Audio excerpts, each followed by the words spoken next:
Woodpeckers, welcome back.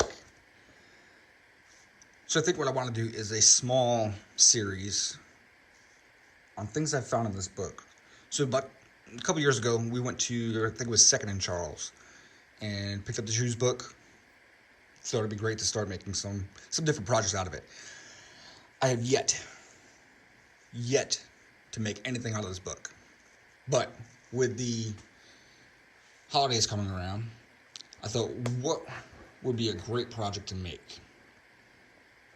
What about an old school rocking horse? Who'd want to see us make that on video, maybe on some lives, maybe on some pre-recorded? Who would actually want this rocking horse?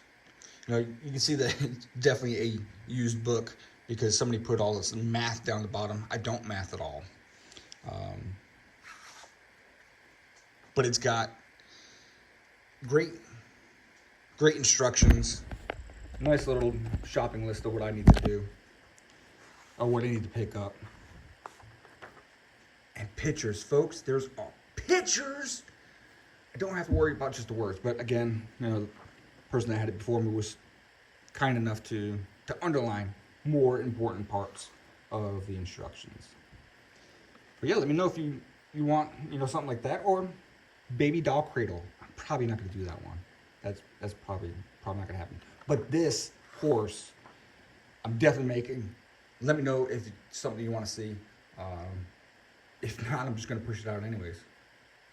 But I do want interaction. Appreciate y'all. Bye!